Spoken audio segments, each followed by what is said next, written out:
बागेश्वर धाम के बारे में एक एक बात बहुत ही हैरान कर देती है कि बागेश्वर महाराज बिना भक्तों से कुछ पूछे ही भक्तों के मन में क्या चल रहा है वो अपने पर्चे पर लिखकर भक्तों को उनकी समस्याओं का हल दे देते हैं। अब यहाँ पर सोचने वाली बात यह है कि आखिर महाराज जी बिना भक्तों से कुछ पूछे ही उनके मन की बात पर्चे पर कैसे लिख देते हैं। क्या महाराज जी की इस शक्ति के पीछे कोई झोल तो नहीं? ये सब वीडियो में आगे जानेंगे, लेकिन उससे पहले आप चैनल को सब्सक्राइब कर बेल आइकॉन को दबा दीजिए, जिससे हमारी हर इंफॉर्मेशन वीडियो आप तक पहुंचती रहे। वीडियो में आगे बढ़ने से पहले मैं आपको बागेश्वर धाम जी के बारे में बताती हूँ। बागेश्वर महाराज जी का पूरा नाम धीरेन्द्र कृष्ण शास्त्री है। इनका जन्म 4 जुलाई 1996 को छतरपुर जिले के छोटे से ग्राम गढ़ा में हुआ था। ये अपनी सबसे कम उम्र के व्यक्ति हैं, जिनके पास दिव्य शक्तियां प्राप्त हैं। महाराज जी के पिता का नाम करपाल गर्ग और मां का नाम सरोज गर्ग है। क्या सच में महाराज जी के पास है दिव्य शक्तियां? बागेश्वर धाम के पास इतनी शक्तियां हैं जो किसी को भी चौंका सकती है। इन्होंने अभी तक हजारों लोगों की समस्याओं के हल बताए हैं, जो कि एकदम सही है। अगर महाराज जी गलत हल बताते तो यकीनन अभी तक इनका भांडा फूट चुका होता, लेकिन अभी तक ऐसा कुछ नहीं हुआ। इस धाम की महिमा अपरंपार है। पूरे विश्व में बागेश्वर धाम बालाजी और भगवान राम की कृपा से अपनी एक खास जगह बना चुका है। कोई अपनी लंबी बीमारी से परेशान होकर, तो कोई संतान की कामना लेकर, तो कोई रोजगार कारोबार की चिंता लेकर, या फिर किसी अशांति फैली हुई है। इसी तरह बहुत सी समस्याओं से पीड़ित लाखों लोग यहाँ आते हैं।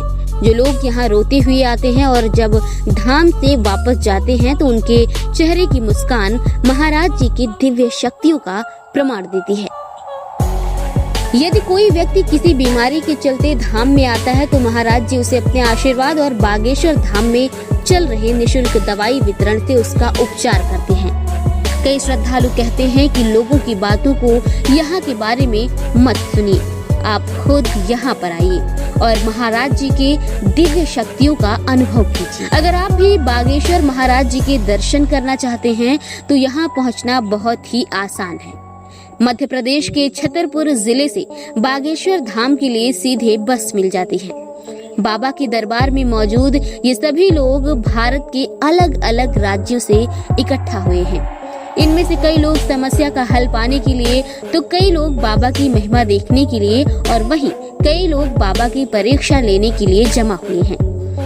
लोगों ने भरे दरबार में महाराज जी की परीक्षा लेने की कोशिश भी की है, लेकिन महाराज जी लोगों को ऐसा जवाब देते हैं कि इन दरबार में बैठे बाकी लोगों का विश्वास उनके ऊपर और बढ़ जाता है। एक बार दो लोग एक पर्चा पर बहुत सारे प्रश्न लिखकर बागेश्वर धाम महाराज जी के सामने बैठ गए।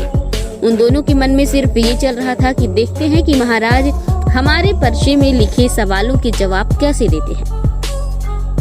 लेकिन बागेश्वर जी ने अपनी दिव्य शक्तियों से पहले ही उनके मन की बात पढ़ ली और भरे दरबार में महाराज जी ने उन दोनों से कह दिया कि जरूर तुम अपने साथ एक पर्चा लाए हो और उस पर्चे में लिखे सवालों से तुम मेरी परीक्षा लोगे। महाराज जी ने हमेशा की तरह एक पर्चा लिखा और उस पर्चे में सामने बैठे दोनों लोगों के वो सवाल लिखे थे जो वो पूछने वाले थे।